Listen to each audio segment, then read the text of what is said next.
Welcome to a very controversial episode of Cartoonist Kayfabe Show and Tell. I'm the Wiz, I'm the Iceman, chillin'.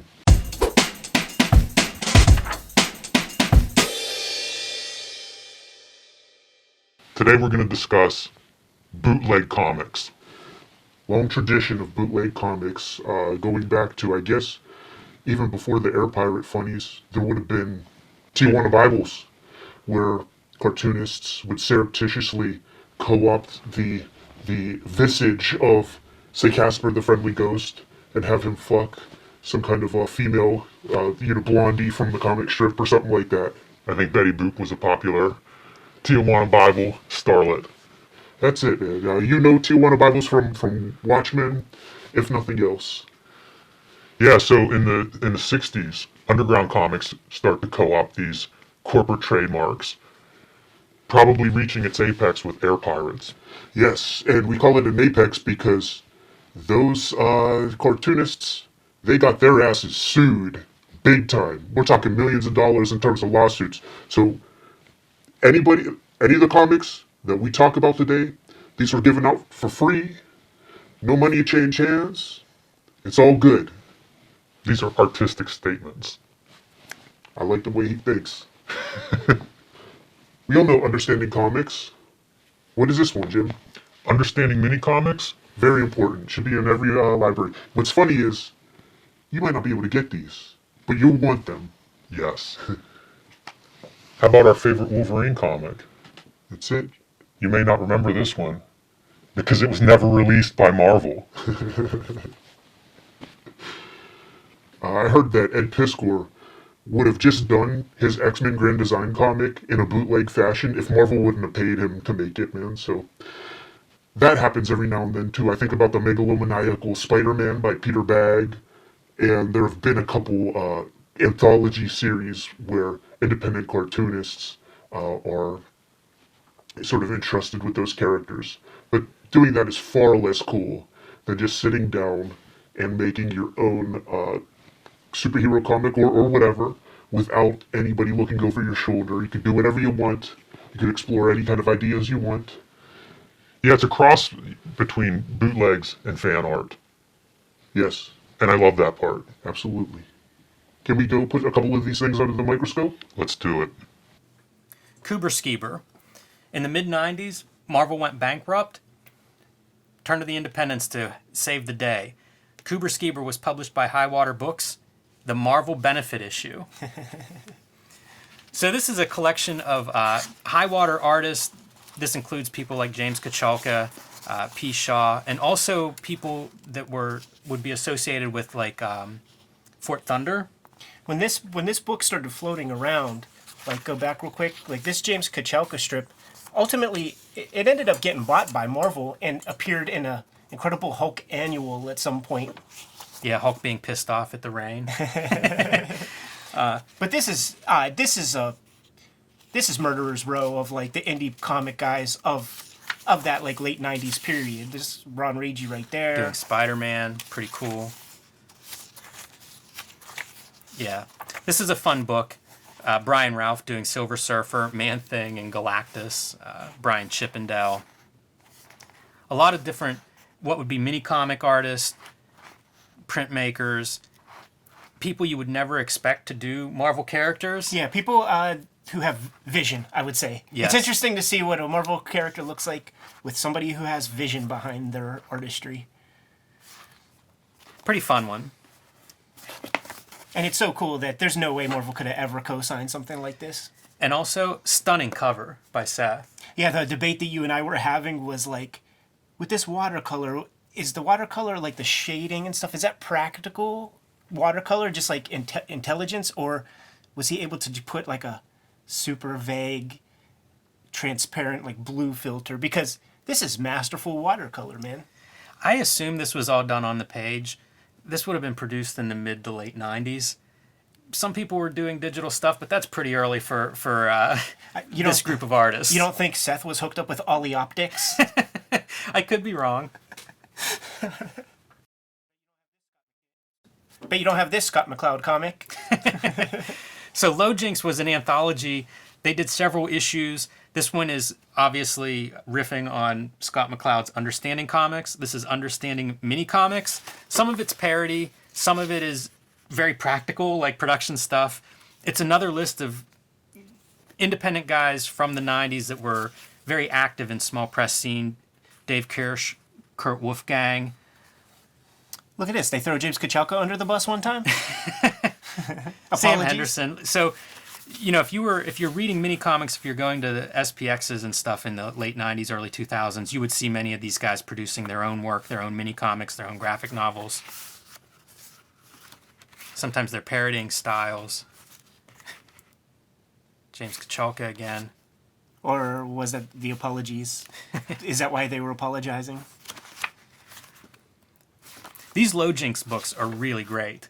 They have one that they parody other artist styles, alternative artist styles. They have one that is all of their childhood art. That's the one that I had in mind. It was like, was there a Kuberskieber 2 that had the child art, or was it a Low Jinks? Yeah, I believe it was Low Jinks. Pretty fun. I never heard of a Marvel or DC or popular character called Diana. What is this, Jim? Oh, I think you'll be surprised to find out, Ed. It's Princess Diana, as in Wonder Woman. This is also by Ron Rigi Jr. My heart almost had palpitations when you said Princess Diana, because I'm like, oh no, I hope this ain't like a snuff comic about that British lady. Not at all. Okay. Whew. I think Rigi got interested in the original Wonder Woman comics, and so this is kind of playing off of those. We talked about those in like the Comics Journal episode and some earlier Wizard eps, where that original artist was really pretty stellar, man. Just adjacent to a Fletcher Hanks. Absolutely, and I'm sure some of that's the charm that attracted Rigi to this material. But I was thrilled whenever I got this at the production value. Absolutely. When I started making zines and things, this was an influence on that because I was so happy with how this looked. And if you're doing, you know, bootleg comics, zines, small press, fan art, any of that stuff in small editions, you can make something like this look really good without much overhead. It seems to be a built-in skill that the independent cartoonists who print up their own books, they really care about the way everything looks to the very end. Yeah, absolutely. And he's a great cartoonist, so you see it in the lettering, the drawing, the story, it's all there. Of course, there are popular characters that get this treatment. This is the greatest, like, fuck your Tom King monthly comic. Fuck your Batman meets Elmer Fudd. This is the comic. This is the greatest Batman comic that's come out in 20 years. Scratch that. 30 years. Yeah, so this is Josh Simmons, famous for doing a lot of alternative comics, horror comics, good sense of humor, good storyteller, and this is him turning his attention and those skills to Batman. Yeah, this is a fun one. We could probably link that up because I think that there are links floating around online. He's done a newer Batman comic since then. This was one that I had sort of forgotten about until I was digging out all of these other books. Talk about well produced. Yeah, so this is from 2016. It's relatively new. I ordered this online, so if somebody wants a copy of this, you may still be able to find it. Not after this YouTube video's out there. But the production is pretty good for a mini comic, and the actual artwork to me is what's astounding. You know, Absolutely. like this painted art's, it's come a long way from the black and white photocopies of some of the 90s mini comics that we show. Yeah, I mean, if Batman looked like this, I would read it. Yeah, it's really nice. Look at that double lighting and stuff. You know who a master of double lighting is? Our good friend Benjamin Mara. So this is Ben Mara's bootleg fan edition of American Psycho that we'll show in pieces because it's on a broadsheet. I read his comic before I saw the movie, Jim. Yeah? And How when did that affect your pleasure with the movie? It stunk because I like the comic so much better. And everybody tells me that I'm crazy, but everybody has not seen the Ben Mara comic. Yeah, absolutely disturbing, as it should be. You know, American Psycho, I read the book before I saw the movie, and it's just horrific. I think Ben does a really good job of capturing that original atmosphere of the book. Absolutely, because this is broadsheet newspaper. This is newsprint. There were like communist newspapers that got like caught by the FBI. So it has that vibration where like you don't know who this guy is. Like, I saw this before I knew Benjamin Mara. Oh, wow. And when I saw this work, I'm like, okay, this guy's obviously not right. This was done in prison and somehow escaped the jail or something. Like, there was so much more to it than I could imagine. Kind of an iconic moment. The idea of Patrick Bateman peeling his face off. It reminds me a lot of like a Raymond Pettibone. Oh, totally. And Ben has done other comics too, like Gangsta Rap Posse, which is a big influence on my hip hop comic because he basically is just drawing NWA running around shooting people. And I was like, I didn't know you could do that. Yeah, like when he was doing these comics about like real people, though he kind of like parodied NWA. He didn't use their real name. But then he did some other comics using actual people, man. Thinking about this one? Yes, I am. And I believe Maureen Dowd even got in touch with him and got a real kick out of it. Yeah? Yeah. This was an early one. You know, I'm a fan of Ben Mara's work, and this was one of the early kind of big releases he had. It got a lot of attention, and he's on his game on this one. Absolutely. My cat got hold of the corner. Stupid cat. You fried it. So I can't get top dollar for this one because it's no longer in mint. But it still reads great. You mentioned a master of the double lighting. I think of Del Keown. So here's a Pitt fan comic bootleg. In color, no less. And this is from Pittsburgh's own Nate McDonough. I'm trying to remember, like, you know, he's so prolific. I can't remember if this is the one. It's either this or the Conan one that because he basically drew a lot of these just at the studio. And I showed him a video of Jim Mahfood inking with a toothbrush, and it totally blew his mind. Now this looks, I think I see thin lines here, so I think he probably used some other tools. But on either this one or the Conan one, he inked it all with a toothbrush.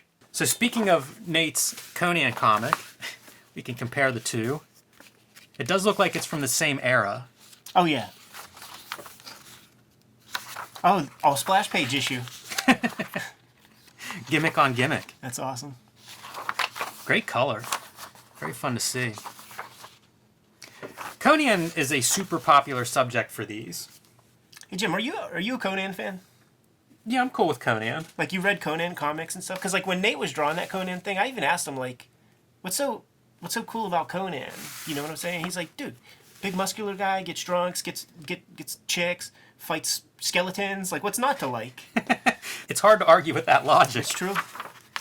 Conan, though, I was surprised to find, you know, looking through my mini comics and back issues, Conan, I have 3 Conan bootleg fanzines comics. You know, if you pull out any issue of the Marvel Conan, they're all drawn stellar, no matter who does it. And clearly, like, these people are like Robert E. Howard fans, and it's like they all bring their A game, whether it's John Buscema or Jeff Isherwood. You also mentioned Jim Mahfood. I did. We're fans of Food One here. Yes, sir. Shout outs. So this is I don't know if bootleg's the right word for it, but it is all about Paul's Boutique and what was sampled to make that legendary album. This is as thorough as it gets. And, you know, this is just blowing my mind because it's like making me think about, I saw this, I saw the Gangsta Rap Posse, I saw Henry and Glenn Forever, which I didn't even think to pull out. But these are all influences on my hip-hop comic. Yeah, I love people using this kind of format to make a very fascinating comic, but where else would you see this? It's so perfect.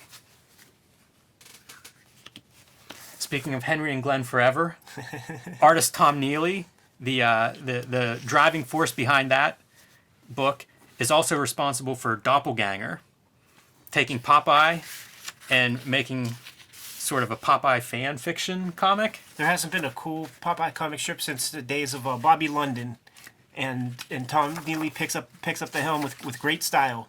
It's fantastic. Popeye fighting a doppelganger of himself. What could be better than Popeye fighting Popeye? Also, I think this is the formula for every Marvel movie. Interesting note about this one. Wow, look at that. Tom Neely went on to do Popeye comics. Whenever IDW got the license for Popeye, I know that he did a few officially licensed Popeye comics. So maybe this was his tryout maybe this was his tryout. This sort of thing happens, you know, like sometimes it works out, sometimes you get an opportunity, sometimes it doesn't. I think about Ivan Brunetti doing Nancy samples. Like, what kind of world would we live in if Ivan Brunetti was the new Ernie Bushmiller? Of course, people do a lot of the popular characters. Here are a couple of Wolverine bootlegs. This was one of the first bootleg comics I ever found. This is Jeffrey Brown, who at the time was known mostly for doing very sensitive, slice-of-life, romance-type comics. Not at all Wolverine dying time. He had to exercise some demons, because he was putting some stuff that was far too real out there with his other books. Dedicated to Art Adams. And if you're not familiar with Jeffrey Brown's comics, the books that he's been doing in conjunction with Lucasfilm and Marvel, I guess, man, are the what do you even call them? They're like picture books with like a little kid, Luke Skywalker and Darth Vader. They're very cute. Like you could see some of that aesthetic in the eyes and stuff like this. But I went to that same SPX as you. That was my first SPX, 2003 to 2004. And this was the talk of the show, man, like, because he wasn't really selling them up on the table, man. It's like you had to know somebody who knew somebody. Yeah. And, then if you pass several tests, you'll get one slid to you. Fantastic. I remember this blowing my mind, and it's a legit good comic. Like, Kitty Pryde gets infested with zombies, and Wolverine has to make some hard decisions. Here's the thing, man. We come from a world, like, when we were at that SPX, we were at a convention with 100% of the people who were there behind tables give a fuck about comics. They care about the form, and they actually, most people there aren't thinking of financial motivations for like doing the comics they do. They're just in love with this medium. That is a difference between cartoonists and like the jobber pencilers and shit like that who talk about cost effectiveness and like compromise themselves. It really comes through in this comic. It's a great story. Beautifully drawn. I think it's come through every single comic we've shown off so far. That's true. These are all kind of a work of passion. This is another Wolverine fan comic, bootleg. Pretty interesting story behind this one is I think the guy that draws this is 13 or so. That's like I've known this dude since he was like 11, basically. You know, friend of his pops, man. And whenever his pops would come by, he would proffer 100-page graphic novel that the boy drew, you know. So he's been on his game forever. I just don't know if I'm supposed to, if saying his name is good or not. Like, yeah, it's on there. Yeah, he's a very fun cartoonist to follow. And he's just I enjoy, like you, Ed, whenever I see his dad and see whatever the newest book is, and that's better than anything I was doing at that age by a mile. And he's just. When you're a kid and you're an artist and you're pretty good, that interest could get lost like a baby tooth. Yeah. But he's just sticking with it. I would call him an outlier because like one of the parts of being an outlier is to have some luck, and he's lucky to have like a really cool dad who like inspires him in a big way to like make his work, man, and it shows. Another thing a lot of these books have in common, very prolific artists. And this one is a Spider-Man comic by Michael DeForge, Peter's Muscle. And if you follow Michael DeForge, he's constantly, every time I see him, he has a new mini-comic. He also comes from like a zine, punk, self-publishing background. So in addition to the great graphic novels that he produces, he's still doing his own personal work. And that's kind of what this is. It's an interesting exercise to see what these guys do whenever left to their own devices, but thinking about these characters from childhood, from different, when they were in a different space as a reader.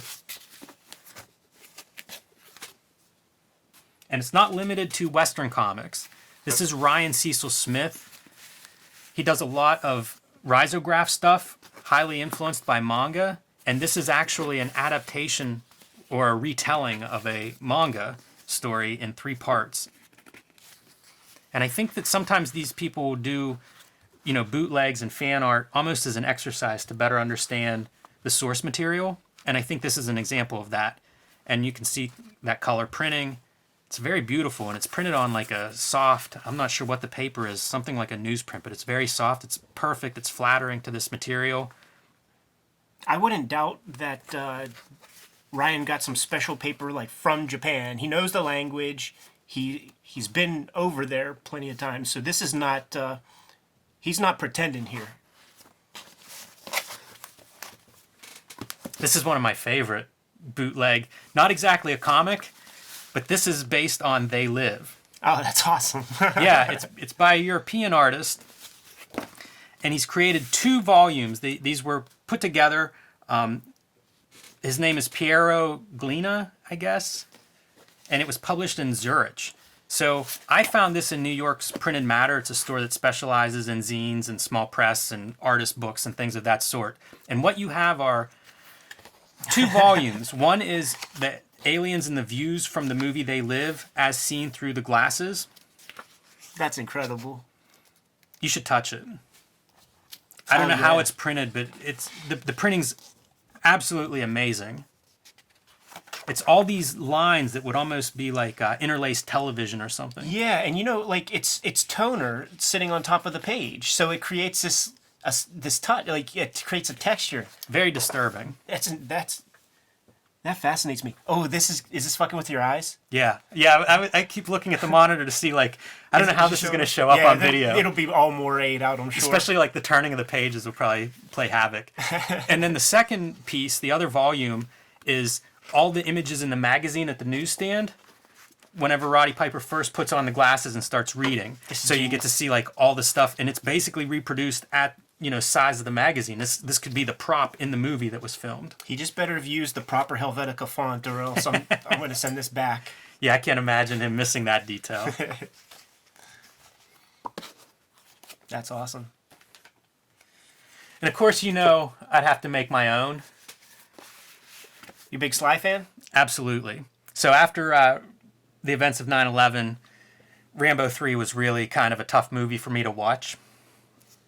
I tried to express those feelings through this mini comic. And actually, this is the German edition. I'm going to show it because it's a little bit bigger. Show it better on camera. But this is a fantasy of President Bush to basically hire Rambo to answer the call after 9/11. Heck of a George Dub, man. How much time did you spend on this thing? Not very much. This came after a very busy year, and I had been thinking about this idea, and I probably drew it in about a week. Yeah, I was waking up early because I was on deadline, and whenever the deadlines were finished, I was still in that wake up early work mode, so it was a chance to play in my sketchbook, fool around with some different styles. Did you hand letter this, the German, too? Yeah, absolutely. Yeah, one of the big differences between the English and the German is, the Taco Bell sponsorship in the movie. In German, whenever I got the translation, it was Pizza Hut. And I was like, what's going on here? Why are they changing? But apparently Taco Bell wasn't big in Europe, so that was one of the changes that was made. This won a SPX Ignatz Award for Outstanding Mini Comic the year it came out. Damn, were you about 30 years old at that point? You ain't winning at Ignatz if you're over 30 anymore. It's been a while. Or if you haven't gone to CCS. Of course, whenever you're into Stallone, other people that are into Stallone find you. So this is Cobra 2. This is awesome. This is a beautiful spread right here, man. The movies that should have been. Yeah, well, I'm still holding out hope for Cobra 2. I haven't given up yet. This is one of my favorite of these bootleg fan comics that I have seen. This is an Israeli cartoonist, Teddy Goldenberg. You can follow him on social media. And he nails the tone of Cobra. Like, look at that. You could use that as storyboards for Cobra 2. Oh, I'm sure Canon Films would be happy to. This is such an incredible comic because he nails the tone perfectly. It's funny, but it's not played ironically, even though you can't do Cobra without being ironic. It's really amazing, and at one point, they have a guy playing the saxophone as part of like the montage night sequence. It's really great. So hopefully he finishes this comic up because this is kind of the beginning. And look, man, ninjas, monsters, like this is everything you want. I saw Notorious B.I.G. a page or two back there. Yeah. So that's probably the best bootleg comic ever made. Hey, man, I can't argue against that. We were just having fun. We were showing off things that we liked, things that we adored, and things of little consequence. Nobody got in any trouble, no bullshit, man. One of the reasons why I think they got into no trouble, no bullshit, is because they were very upfront about what they were doing, man. They drew this comic and they were just having fun. But the bootleg shit, the culture vulture stuff, it can go sideways sometimes, man, if you're not real. Tell us a story, Ed. As you can see, for Ed Piscor, may I show off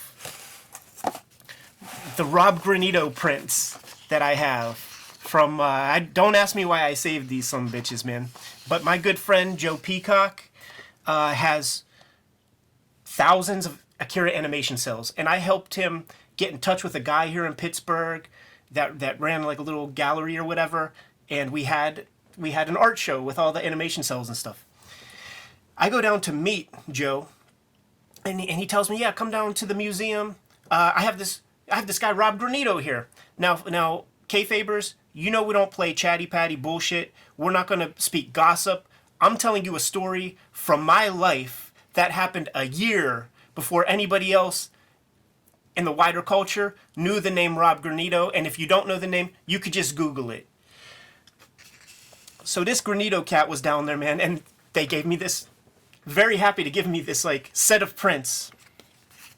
And I took a look at it and I'm like, well, this is bullshit. This is just like, I know the manga very well, like, but then I always check myself because I don't want to be a hater.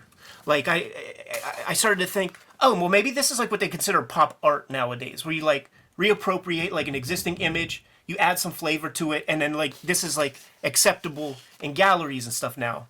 But the guy was there and he had his portfolio. And I'm looking through the portfolio and I'm seeing like, because I think we've given enough evidence that we know what the fuck we're talking about. So I'm like, okay, this is like a Tom Lyle Robin cover.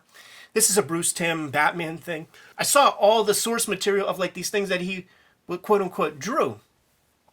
And he's there telling us stories about like how Chuck Jones took him to dinner and how this animation director did this for him. And when he worked with George Perez, a lot of the stuff he was saying, if it ever happened to you, any one of those things, it would be your greatest story ever.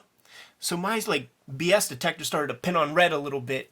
And unfortunately, like people who are like that have enough charm to like charm the people around them. So I actually thought he was friends with my homeboy. But it was basically the first time they all met. And they, like this Pittsburgh organization and Joe, like they like flew this dude out. You know what I'm saying? So I'm thinking that Granito is my boy Joe's friend, and we were supposed to do something that night, man. But then he's like, yeah, Rob and his manager are gonna come. Now the manager was talking. The manager's the craziest cat. He had a gun, and he talked about showing people at conventions like his shoulder holster and stuff whenever they would come by the table to take pictures of the art on display. And I was thinking like, who does that? Who cares? Like if people take pictures of your display. Anyhow, like I got this art and all this, man, and I'm spending like 30 minutes with these guys. And I told my pal Joe, dude, I'm so happy you came to Pittsburgh, man. I'm not eating dinner. Like I gotta go home. I have deadlines. He sent me all these texts and stuff. Dude, what's wrong? What's wrong? And I just said, nah, nothing, man. Nothing's wrong, dude. I just got shit I have to do. Like, because I like to avoid confrontation and stuff. And I would hate to tell you that your friend fucking sucks and is a piece of shit and is garbage. So I just forgot about it, put it out of my mind. Like, these shits were in the bottom of my flat files. I don't even know why I kept them. Fast forward almost exactly 365 days from that meeting. And then that's when all the websites and shit that you could Google with this Rob Granito cat's name, that's when all that stuff came out. And it sort of bolstered my BS detector in a way because I felt so gross behind this guy, and it was all proven right, man. You know what I mean? I mean, wow. You could read many articles, and when the website was up, when his website was up, it said stuff like it said stuff like he designed Calvin and Hobbes postage stamps and so like he just like he said that he painted a portrait for the White House of Barack Obama.